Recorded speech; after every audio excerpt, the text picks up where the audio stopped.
All right, good evening, everybody. My name is Brandon Crumsey, and I am the UGA Extension Clayton County Agriculture Agent. And today, during the lunch hour, we are talking soil health. And we're going to have a time for questions at the end of the presentation. So, at the end, feel free to unmute yourselves or put your question in the chat as we go, and we'll get to all those questions.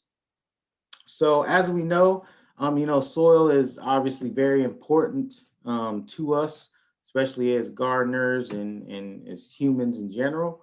So we're going to get into what we can do to improve it. So first question I have for you all. So here we see some carrots growing. Would you call this soil or dirt? And you can unmute yourself or put it in the chat. Dirt. Okay, you call it dirt. Well, why is it dirt, not soil?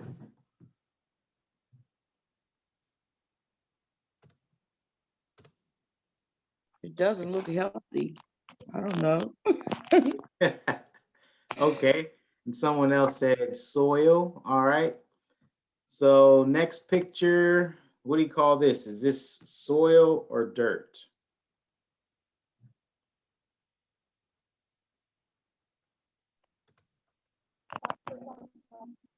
All right, everyone's saying dirt. All right, so when I was in college, right, I had this professor who taught us soil science, and he was always like getting on us about us using soil and dirt interchangeably. So I'm here to pass along what he taught us. So soil is basic. We'll talk about dirt. So dirt is basically soil that's out of place. So here in this first picture here, we have a farmer or gardener who's actually growing carrots in the soil, which is what the soil is designed for, right? So in this picture, we would call this soil because that's what it is. It's being used for a specific purpose. Now here, this kid is standing on soil, but then they also have a bunch of stuff on their pants and their shoes. Now that's a place where soil doesn't belong. So in this case, you can call that dirt. So generally that's the difference. So dirt is basically just soil out of place. So again, here's another picture of someone's garden. Here we call it soil for sure. And then here we have some dirty tools. That's what we call them, dirty tools. So here we would call that dirt, since this is soil that is out of place or not where it naturally should be. So that's just something to remember next time you're outside. So, all right, let's get into it. So, we're gonna start talking about the basic foundation of soil, how to build it from the ground up. So, what is soil specifically? So, when we think of soil, I think a lot of people may, you can relate to this picture, or if you're in Georgia, you relate to red clay soil. So, the definition of soil, according to the dictionary, is basically the upper layer of the earth that may be dug or plowed, where plants grow, or the portion of earth consisting of disintegrated rock humus. So those are the more of the scientific definitions. But soil can mean different things to different people, right? So if I'm a farmer, soil could be what I use basically to grow my crops. So this is what I make a living doing. I use the soil to grow vegetables and things like that. But to a logger, soil could just mean this is what I use to grow trees to also make my living, not necessarily to grow veggies. And then to someone like a horticulturist, they need soil to also make a living to grow different flowers and shrubs, things like that for their business or for their liking. Then a golf course manager, they may see it as, well, I just need good soil so I can have a nice green lawns and pretty flowers on my property because that's what my clients like, right?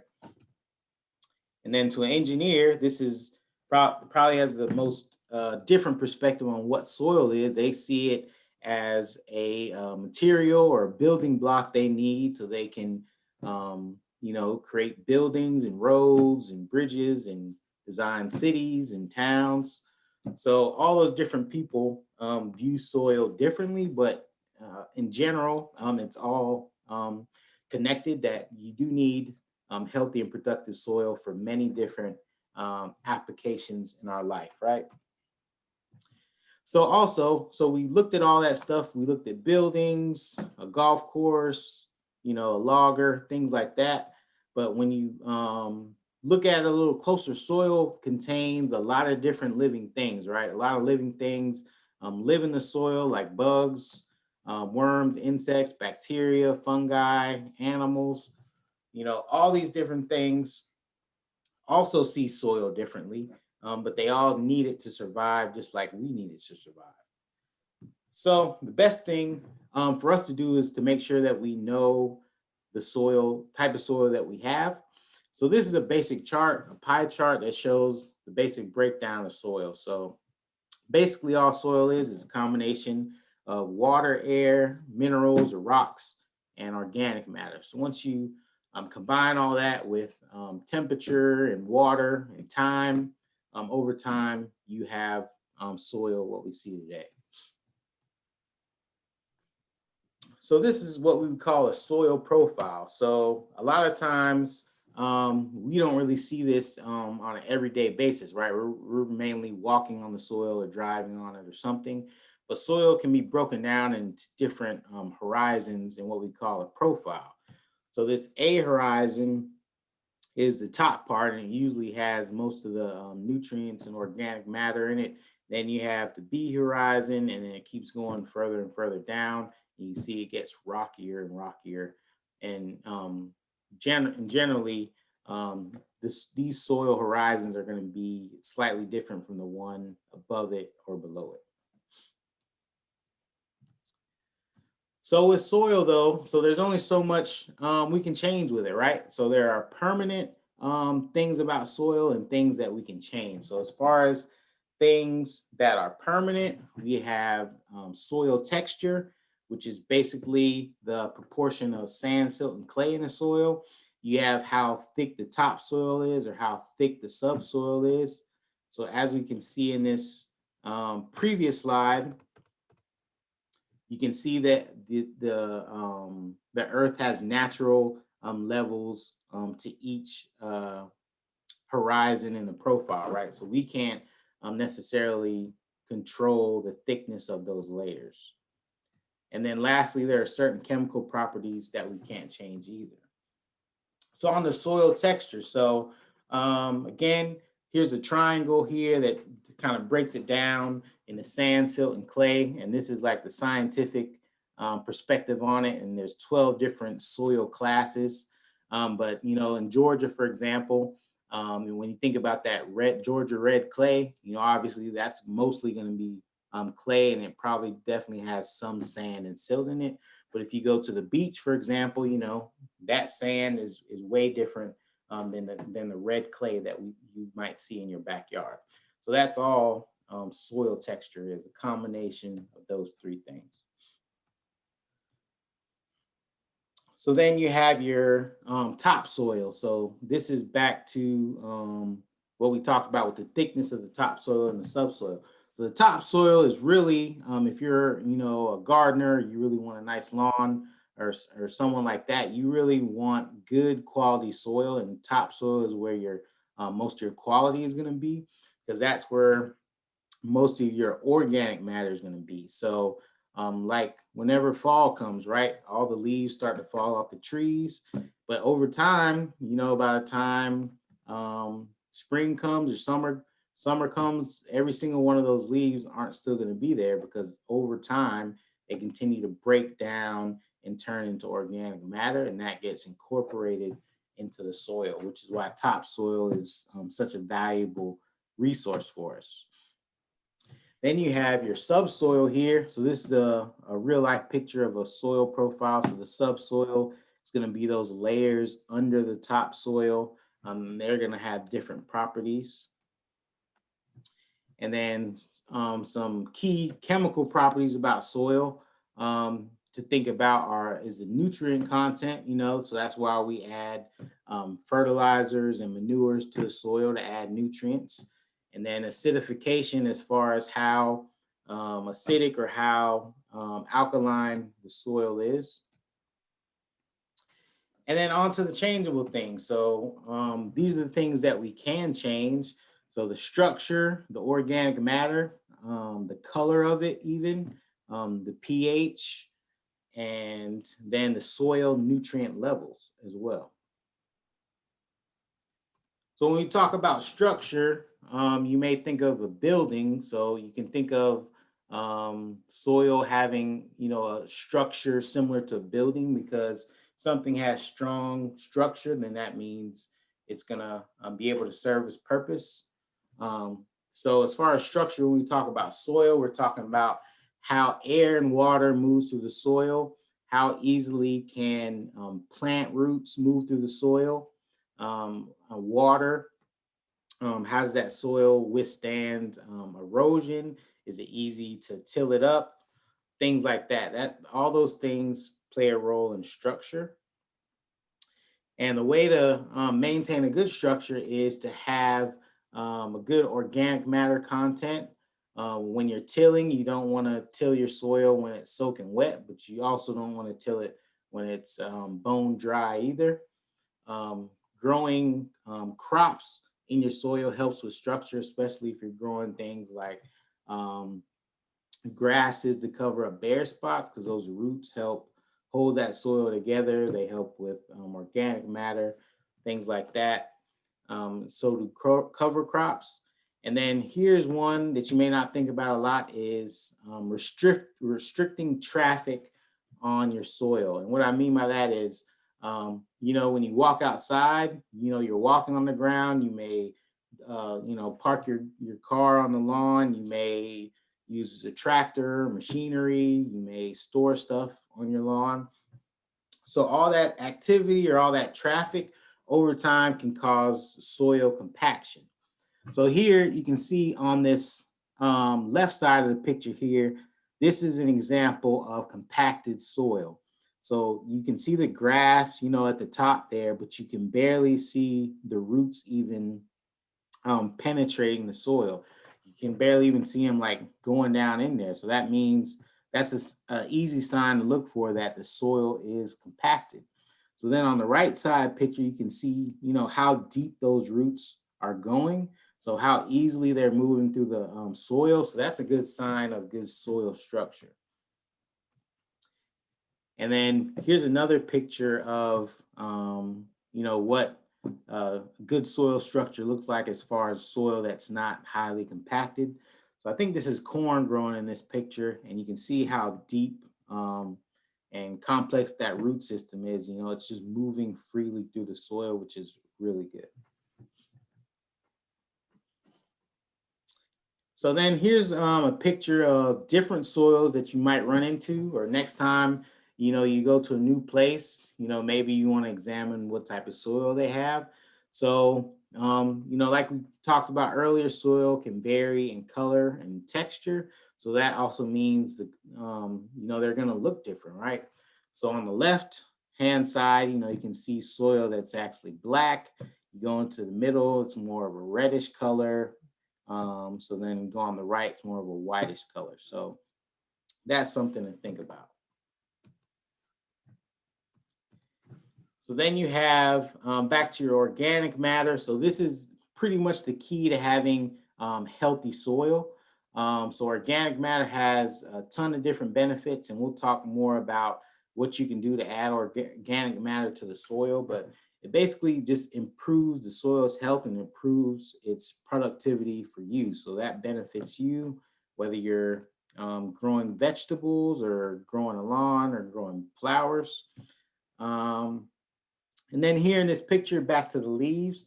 So when leaves drop, that they are eventually going to turn into organic matter, right? But they're not going to be readily available as soon as the tree drops the leaves. So over time, as they break down and turn into what they call humus, that's when they would be available.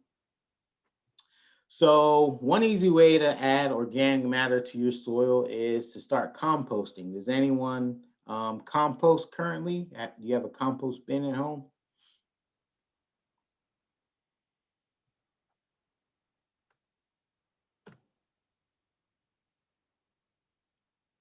All right, so one person says yes. Another person says yes. All right, has anyone ever, if you have some old banana peels or some leftover food scraps, have you ever just dug a hole, you know, by your flower bed and put some food scraps in it and covered it up? Yeah, all right. Yeah, so that process, composting or just putting out, things like food scraps in your yard, that's what you're basically doing is just adding organic matter to the soil. So, over time, that's going to break down and that's going to incorporate into the soil by adding some nutrients and microorganisms and things like that. So another popular thing, we do to add organic matter to the soil is obviously we add animal manure, right? So cow manure and chicken manure are really popular. Um, so, and then if you think about a farm, a farmer who has, say hundreds of cattle eating on a pasture, over time, all that manure that they produce is breaking down into the soil. And if you're talking about years and years of manure application like that, then over time, that soil is just going to have a ton of organic matter and nutrients in it due to that natural process, right? And then, of course, you have all these different products that you can buy from the store. If you go into your garden store, they have, 5, 6 aisles of soil amendments. So that includes things like bone meal, compost, topsoil, fertilizer, just a bunch of different products out there that you can use to really easily improve your soil. And then again, we talked about soil color. So this is an older picture of a farm, probably in South Georgia. And you can see in this field that the color is varying throughout the whole field, right? Like in the middle, it's kind of a blackish color, then it's surrounded by reddish color and a white color on the outside. So your soil can vary, just a few feet from each other, honestly. So all because you have good soil in one spot, it may not be exactly the same, in another spot on that same property. So then also pH is really a really good key to soil health as well. I put it second under organic matter. So pH, so this is the scientific scale, goes from 0 to 14. So all pH is basically how acidic or how alkaline your soil is.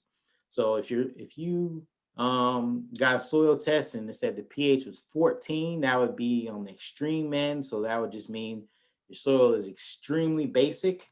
Or if you got a reading that was 2, your soil is extremely acidic.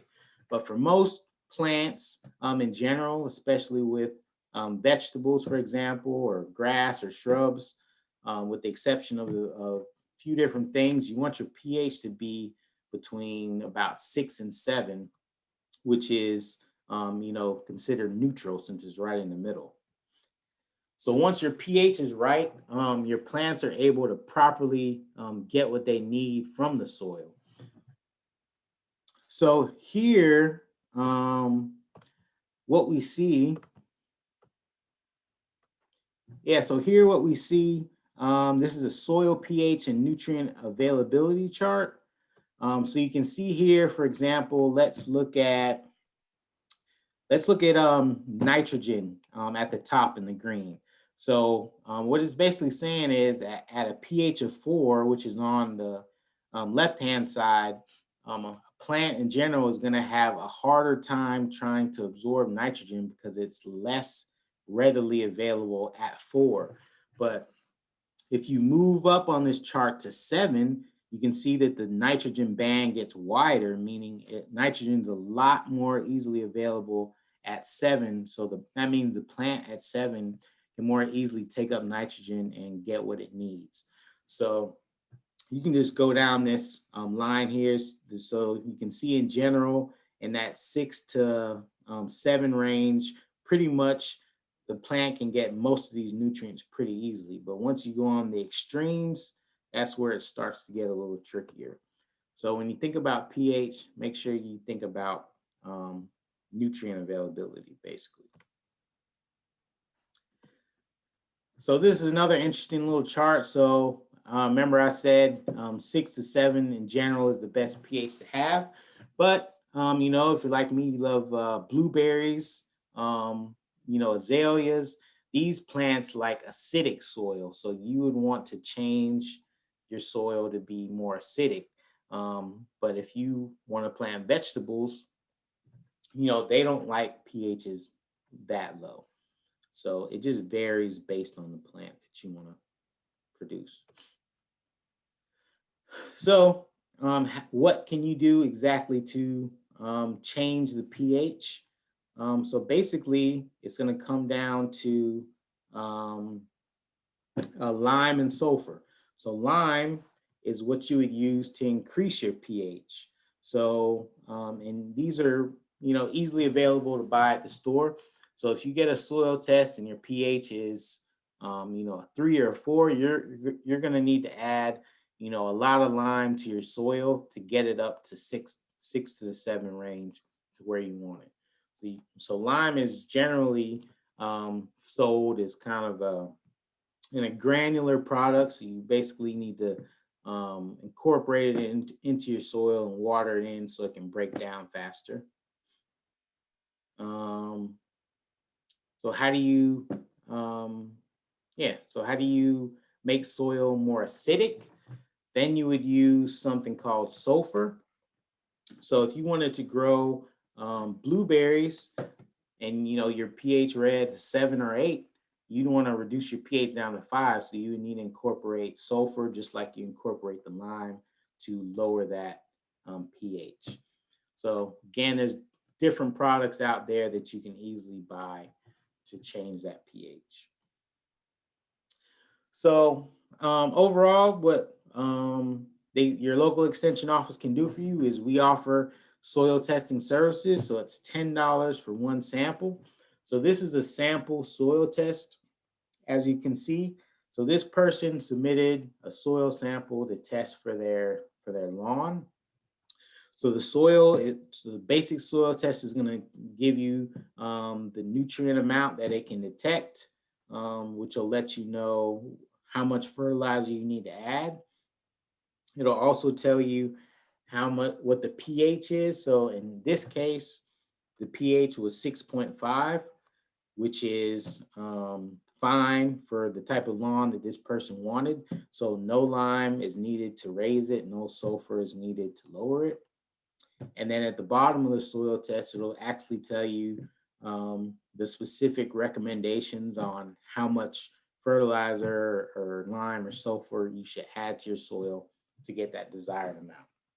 So for $10, you can really get a lot of easy to read, at a glance information that can really help you out with your soil. So, of course, with that being said, you still may have troubles with your soil. So I just have some scenarios here that we can go over, make sure we understand the info. So this first one here, Sarah purchased blueberry plants from a plant sale. Blueberries require an acidic soil between 4.5 and 5. When she gets home to plant the plants, she waits for them to start producing. The plants don't do very well. Where did she go wrong and what can she do? And, you know, you can just talk about it, put it in the chat or unmute yourselves.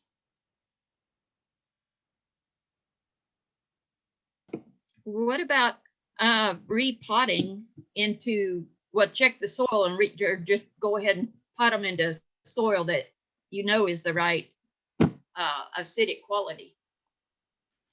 Yes, I mean, she could do that. That would be one strategy. She could do a soil test before she plants them and amend the soil and then plant them in the amended soil with the right pH. Yeah, so yeah, ideally, that's what you want to do because you don't want to do all this work and then you wait a whole season, then you couldn't get those juicy blueberries that you really want. So ideally, also, when we're talking about lime and sulfur and changing the pH, so that process is not an overnight process. It often takes months for that to really start working. So if if what this month is March, so summer is fast approaching, you're going to want some blueberries. So it's best to kind of think way ahead. Like if you want some blueberries, you want to go ahead and get your soil tested and amend it in preparation for them instead of trying to, rush through the process. So in here, this example, it shows how pH can affect the productivity of your plants. All right, so this situation, this is how Jake's yard looks when it rains. He purchased fruit trees and planted them in this spot in his backyard. It was a really rainy season and the young fruit trees died. What do you think the problem could have been? The soil did not drain well and they drowned. And no Yep. sunlight. Yep. So mainly, And so probably the wrong pH as well. yeah, possibly. But mainly in this scenario, so again, with the blueberries, you want to think ahead on when you're going to plant something. So this goes back to the importance of soil structure. So if you have areas in your yard where, if it rains, fairly a lot, but water sits in those areas a lot, that means you don't have good drainage in those areas. So water does not easily move through there. So knowing that, you wouldn't want to put plants there necessarily because those roots are going to be sitting in water for a while, depending on how much rain you get. So what do you think? So what would you all do if you had areas like this in your yard to help with drainage?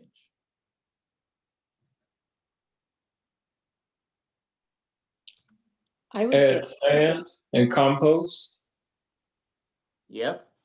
So if you added or amended the soil with more compost, that can help improve the structure, that can help with drainage.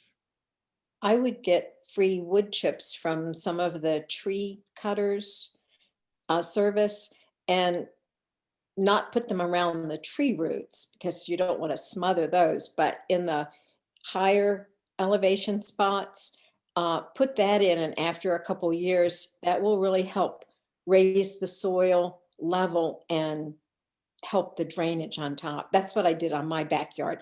My backyard looked a little bit like that, and now it looks great.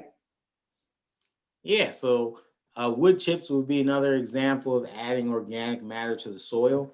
So those two solutions work great. So, in general, you can't control the rain, but you can control the soil structure in your landscape for that problem.